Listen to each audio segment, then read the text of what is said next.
अभी आपके सामने एक साइरोटेक ओएनटी को लॉगिन किया हूँ और लॉगिन करके आपको बताऊंगा फुल स्टेटस, अगर आपका इंटरनेट चल रहा है नहीं चल रहा है और आप जानना चाहते हैं कि क्या क्या इसमें चेंजेस करके आप स्पीड को बढ़ा सकते हैं।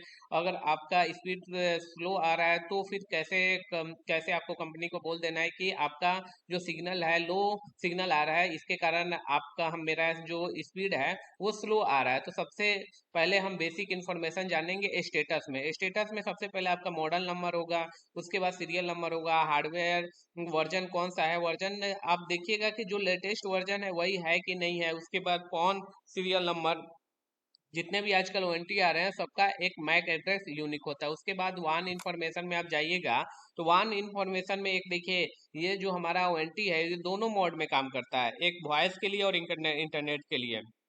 यहाँ पे स्टेटस आपको चेक करना पड़ेगा कि स्टेटस दोनों अप है कि नहीं है।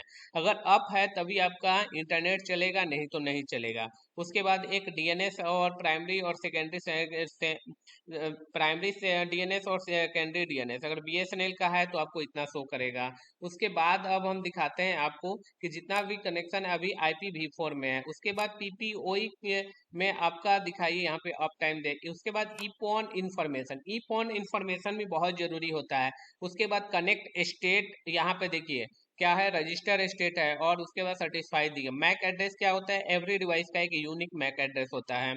यहाँ पे देखिए एक TX पावर होता है, एक RX पावर होता है। जो ऑप्टिकल फाइबर आपके जो ONT में लग रहा है वो पावर कितना है, अगर -30 है तो फिर आप -30 से ज़्यादा है तो आप अपने जो सर्विस प्रोवाइडर है उनको बोलिए कि अभी मेरा जो ONT में है वो सिग्नल कम आ रहा है, इसी कारण स्पीड कम आ रहा है। तो यहाँ पे -18 है तो अच्छा, मतलब जितना कम रहे उतना ज़्यादा अच्छा है। ये आप डायरेक्ट शब्दों में ये है। उसके बाद ये आपको सारा इन्फॉर्मेशन यहाँ पे दिख गया। ये सब जितना इन्फॉर्मेशन है नीचे वाला आपके ज़्यादा काम का नहीं है। उसके बाद यहाँ पे आ गए, यहाँ पे दो मोड है, एक WAN इंफॉर्मेशन में आपको दिख रहा है, एक लैन इंफॉर्मेशन में। लैन इंफॉर्मेशन में यहाँ पे दो पोर्ट का है तो दोनों पोर्ट यहाँ पे शो कर रहा है। एक तो यहाँ पे दोनों जो इथरनेट पोर्ट है उसमें हमने लाइन कनेक्ट किया इथरनेट पोर्ट, इसीलिए यहाँ पे अप स्टेटस दिखा रहा है। और क्या है, फुल डुप्लेक्स मोड है। और स्पीड क्या है, पहले वाला जो, हमेशा एक चीज और ध्यान रखिएगा कि जो पोर्ट 1 होता है वो हमेशा ज्यादा स्पीड का होता है, और पोर्ट 2 होता है वो उससे कम स्पीड का रहता है। जब भी आप किसी किसी सेटअप करिएगा तो उसके वारंटी के पीछे, जो राउटर के पीछे पोर्ट 1 2 3 4 ऐसा लिखा रहता है। तो आप जनरली जियो फर्स्ट पोर्ट में लगाइए क्योंकि उसी में आपको सबसे ज़्यादा स्पीड मिलने वाला है। और यहाँ पे हो गया। और व्यू आईपी इंफॉर्मेशन में क्या हो गया, पोर्ट स्टेटस, यहाँ पे टेलीफोन नंबर दिख रहा है जो हमारे ऑफिस का है, यहाँ पे रजिस्टर दिख रहा है। रजिस्टरिंग दिख रहा है तो फिर आपका नहीं चलेगा, रजिस्टर्ड दिखे तभी आपका इंटरनेट चलेगा। उसके बाद आप आइए नेटवर्क में। नेटवर्क में आप यहाँ पे देखिए, एक हमने दो, एक 352 और VLAN, और 1831 वॉइस के लिए, 352, और जो सर्विस प्रोवाइडर है उसी से आपको फुल डिटेल लेना पड़ेगा। जैसे कि यहाँ पे एक एक आप यहाँ पे देखिए यूजर आईडी डालिए, और BSNL का है तो पासवर्ड डालिए और यहाँ से सेव कर दीजिए, अप्लाई कर दीजिए। यहाँ से आपका डाटा सेव हो जाएगा कॉन्फ़िगरेशन के लिए। और यहाँ पे लैन में देखिए, लैन में हमारा जो IP एड्रेस है, तो IP एड्रेस अभी हम क्या चीज़, 192.168.1.1, तो यहाँ पे है। अगर आप इसको डिसेबल DHCP सर्वर में भी करना चाहते हैं, तो डिसेबल करना चाहते हो तो यहाँ अप्लाई कीजिए जिससे डिसेबल हो जाए, और अप्लाई कर दीजिए तो आपका डिसेबल हो जाएगा। कई बार डिसेबल करना पड़ता है DHCP सर्वर को, तो यहाँ पे आप यूज़ कर सकते हैं। अभी जितना भी अभी हमारा काम चल रहा है IPv4 में चल रहा है। उसके बाद देखिए WAN कनेक्शन, इसके बाद आप देखिए 5G वाला आ गया। 5G के लिए यहाँ से मल्टीपल AP, AP मतलब मल्टीपल वाईफाई को बना सकते हैं। यहाँ पे देखिए, यहाँ पे मल्टीपल एपी, यहाँ पे देखिए, यहाँ पे AP 1 2 3 1, यहाँ पे 3 वाईफाई आपको शो कर रहा है, अलग अलग नाम से शो कर सकते हैं।